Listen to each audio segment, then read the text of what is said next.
નમસ્કાર મિત્રો, ટેટ 2 ની તૈયારી તમે કરી રહ્યા છો તો આ વિડીયો તમારા માટે ઇમ્પોર્ટન્ટ છે. તો અહીં આગળ ટેટ 2 ની અંદર પૂર્ણ સંખ્યા પ્રકરણ નંબર 2 ધોરણ 6 નું પ્રકરણ નંબર 2 ની અંદરથી નીકાળેલા કેટલાક પ્રશ્નો છે. તમે આના અગાઉ આપણે ચેપ્ટર નંબર 1 ની અંદર પણ કેટલાક પ્રશ્નો નીકાળ્યા છે. જો નથી જોયા તો આપણે યુટ્યુબ ચેનલની અંદર છે, મેથ્સરી નામની ચેનલ છે, એની અંદર છે. એનું સોલ્યુશન માટે તમે આ લિંક પર પણ જઈ શકો છો. તો કેટલી તૈયારી છે આપણે જાણીએ. તમારી તૈયારી તો થઈ જ ગઈ હશે. ધોરણ 6 નું ગણિત છે એટલે ઘણું બધું વસ્તુ છે, તમને આવડતું હશે. પણ અહીં આગળ થોડાક કેટલાક પ્રશ્નો કાઢેલા છે, તો જોઈએ જરા. પહેલા નંબરનો પ્રશ્ન છે, 1 ની પૂર્વવર્તી પ્રાકૃતિક સંખ્યા કઈ છે? પૂર્વવર્તી પ્રાકૃતિક સંખ્યા એટલે શું? પૂર્વવર્તી એટલે આગળની. 1 ની આગળ શું હોય? પણ પ્રાકૃતિક સંખ્યા માટે પૂછેલું છે. અહીં આગળ એટલું ધ્યાન દોરવાનું છે કે પ્રાકૃતિક સંખ્યા માટે શરૂઆત જ 1 થી થાય છે. 1 ની આગળ કઈ હોય જ નહીં, એટલે ન મળે જવાબ આવે. આનો ન મળે.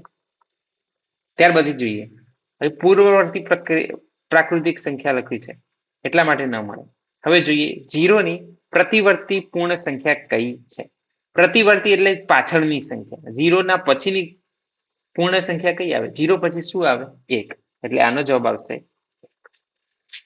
ત્યાર પછી ત્રીજા નંબરનો પ્રશ્ન જોઈએ, સૌથી નાની પૂર્ણ સંખ્યા ખાલી જગ્યા. તો સૌથી નાની પૂર્ણ સંખ્યા એટલે 0. અને સૌથી નાની પ્રાકૃતિક સંખ્યા પૂછી હોય તો પ્રાકૃતિક સંખ્યાનો જવાબ આવશે 1. ચોથા નંબરનો પ્રશ્ન જોઈએ, પૂર્ણ સંખ્યા માટે ખોટું વિધાન શોધો. ખોટું શું છે આની અંદરથી શોધવાનું છે. 4 વિકલ્પ આપેલા છે. 0 સૌથી નાની પૂર્ણ સંખ્યા છે, આ સાચો વિકલ્પ છે. દરેક પ્રાકૃતિક સંખ્યા પૂર્ણ સંખ્યા છે. દરેક પ્રાકૃતિક સંખ્યા બધે બધી છે એ પૂર્ણ સંખ્યા છે, આ પણ સાચો જવાબ છે. 2 અંકોની પૂર્ણ સંખ્યાની પહેલા આવતી સંખ્યા 1 અંકની ન હોઈ શકે. એટલે 2 અંકોની સંખ્યા છે એના પહેલા 1 અંકની સંખ્યા ન હોઈ શકે, તો આ ખોટી વાત છે. જેમ કે આપણે લઈએ 10. 10 એ 2 અંકની સંખ્યા છે, તો આના પહેલાની સંખ્યા કઈ? 9. 9 જે છે 1 અંકની સંખ્યા બની ગઈ, એટલા માટે આ જવાબ ખોટો છે. પૂર્ણ સંખ્યા 0 પાસે પૂર્વવર્તી સંખ્યા નથી. 0 ની આગળની કોઈ સંખ્યા નથી પૂર્ણ સંખ્યા માટે, આ પણ સાચું છે. 0 ની આગળ ન હોય પૂર્ણ સંખ્યા માટે વાત કરીએ તો ખોટું વિધાન શોધવાનું હતું, એટલે આપણો વિકલ્પ નંબર સી જવાબ આવે. ત્યાર પછીનું 5મા નંબરનો પ્રશ્ન જોઈએ, કઈ કઈ ક્રિયા માટે પૂર્ણ સંખ્યા સંવૃત્તાનો ગુણધર્મ લાગુ પડે છે? સંવૃત્તાનો ગુણધર્મ એટલે શું એ આપણે જોવાનું છે. પહેલા તો ક્રિયાની અંદર વાત કરીએ તો પહેલા સરવાળા માટે લઈએ. સરવાળાની ક્રિયા, તો સરવાળાની ક્રિયા માટે એટલે કે 2 અંકો લઈએ, 2 અંક પૂર્ણ સંખ્યા લઈએ અને બંનેનો જો સરવાળો કરવામાં આવે તો એ જવાબ પણ શું પૂર્ણ સંખ્યા મળે છે?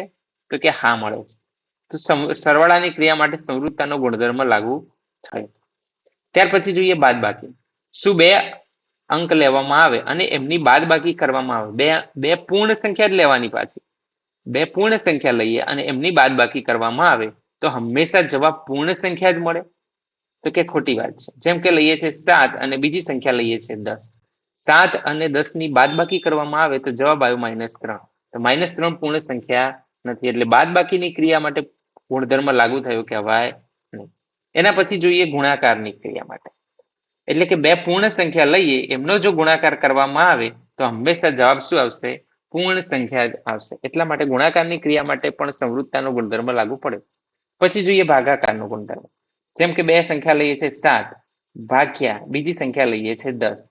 7 અને 10 નો ભાગાકાર, આ પણ પૂર્ણ સંખ્યા છે, આ પણ પૂર્ણ સંખ્યા છે. બંનેનો ભાગાકારનો જવાબ કરીએ તો એ જવાબ એ 7/10 એ સમય સંખ્યા મળી જાય છે, પૂર્ણ સંખ્યા મળતી નથી. તો ભાગાકારની ક્રિયા માટે ના આવે. તો આનો જવાબ શું આવશે? કઈ કઈ ક્રિયા માટે પૂર્ણ સંખ્યામાં સંવૃત્તાનો ગુણધર્મ આવ્યો? તો એક તો સરવાળાની ક્રિયા માટે અને સરવાળાની ક્રિયા માટે અને ભાગાકારની ક્રિયા માટે, આના માટે આવ્યો. ત્યારબાદ 6થા નંબરનો પ્રશ્ન જોઈએ, 5 + 7 + 3 આ કૌંસની અંદર છે બરાબર 5 + 3 + 3 પૂર્ણ સંખ્યા માટે કયો ગુણધર્મ દર્શાવે છે? તો આ જે છે એ સરવાળાનો કયો ગુણધર્મ કહેવાય? જૂથ બનાવેલું છે એટલે જૂથનો ગુણધર્મ. ત્યાર પછી 7મા નંબરનો પ્રશ્ન છે, ગુણાકાર માટે તટસ્થ ઘટક ખાલી જગ્યા છે. તો ગુણાકાર હોય એમનો તટસ્થ ઘટક 1 છે. એટલે 1 વડે ગુણીએ તો એનો જવાબમાં કોઈ ફેરફાર ના થાય, એના એ જ સંખ્યા મળે. અને સરવાળા માટે તટસ્થ ઘટક કયો છે? 0. એટલે કે 0 વડે સરવાળો કર્યો કોઈ પણ સંખ્યા તો એ જ જવાબ આવે, એટલા માટે તટસ્થ ઘટક કહેવાય. 8મા નંબરનો પ્રશ્ન જોઈએ. 738 ગુણ્યા 103 નો જવાબ લાવવા માટે રાહુલ 738 ગુણ્યા 10 + 3 નો ઉપયોગ કરે છે. તો રાહુલ પૂર્ણ સંખ્યા માટે કયો ગુણધર્મ ઉપયોગ કરેલ હશે? કયા ગુણધર્મનો આનો ઉપયોગ કર્યો? તો આ જે છે વિભાજન કરેલું છે. શું કરેલું છે? વિભાજન, એટલે ભાગ પાડ્યા છે. 103 ના ભાગ પાડ્યા, 100 + 3 કર્યા. એટલા માટે આ કહી શકીએ કે કઈ ક્રિયા આવી? ગુણાકારનું સરવાળા ઉપર વિભાજન. તો આ થયું ગુણાકારનું સરવાળા પર વિભાજનનો ગુણધર્મનો ઉપયોગ કર્યો કહેવાય. ગુણધર્મ દર્શાવે છે. બરોબર.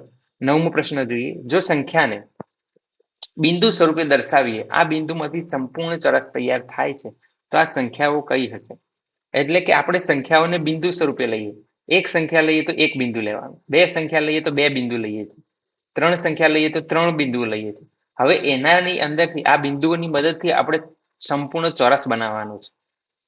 તો કઈ કઈ સંખ્યાઓ માટે ચોરસ બનશે? તો એકનું વાત કરીએ તો એક બિંદુ લીધું, ત્યારબાદ 2 લઈએ, 3 લઈએ, પછી લઈએ છે 4 લઈએ છીએ, આ પછી બે બિંદુ લીધા. તો 2 બિંદુની અંદરથી સંપૂર્ણ ચોરસ તૈયાર થાય નહીં. પછી 3 બિંદુ લઈએ, આ 3ને ગમે તે રીતે ગોઠવીએ તો આ સંપૂર્ણ ચોરસ તૈયાર થાય નહીં. આમાં ના થાય, આમાં ના થાય. 4 બિંદુ લઈએ છીએ, તો 4 બિંદુને જે આ રીતે ગોઠવીએ આપણે, ઉપર 2 અને નીચે 2, તો સંપૂર્ણ ચોરસ તૈયાર થાય, એટલે કે 4 ની અંદર થાય. પછી 5 લઈએ, 6 લઈએ, 7 લઈએ, તો એની અંદર થશે નહીં. પછી 9 લેવામાં આવે, 9 ને આ રીતે આપણે ગોઠવીએ, 1 2 3, 1 2 3 અને 1 2 3, તો આ 9 ની અંદર થાય. એમ કરતા કરતા 16 ની અંદર થશે, 25 ની અંદર થશે. તો આ બધી કઈ સંખ્યા છે? તો પૂર્ણ વર્ગની સંખ્યા થશે. પૂર્ણ વર્ગની સંખ્યાઓ માટે, પૂર્ણ વર્ગ સંખ્યાઓ માટે સંપૂર્ણ ચોરસ તૈયાર થશે. આ જે છે એ પ્રવૃત્તિને આધારે લીધેલો ક્વેશ્ચન છે. પ્રવૃત્તિ છે. ચોપડીની અંદર ધોરણ 6 ની બુક જે છે એની અંદર પ્રવૃત્તિ આપેલી છે. એ પ્રવૃત્તિ આ રીતે ગોઠવણી આપેલી છે. બરોબર. આ પ્રવૃત્તિને આધારે આપણે બનાવેલો પ્રશ્ન છે, અને આ બધા પ્રશ્નો જાતે બનાવેલા છે. કોનો જવાબ શૂન્ય નથી? કોનો જવાબ આની અંદરથી શૂન્ય નથી? 0 ગુણ્યા 0 કરીએ તો 0 જવાબ થાય, 0 ભાગ્યા 2 કરીએ તો 0 જવાબ થાય, 2 ભાગ્યા 10 ઓછા 10, એટલે કે આ દર્શાવે છે 2 ભાગ્યા 10, 0 દર્શાવે. આનો જવાબ ઇન્ફાનાઇટ આવે, એટલે કે અનંત આવે, અથવા તો આ અવ્યાખ્યાયિત છે.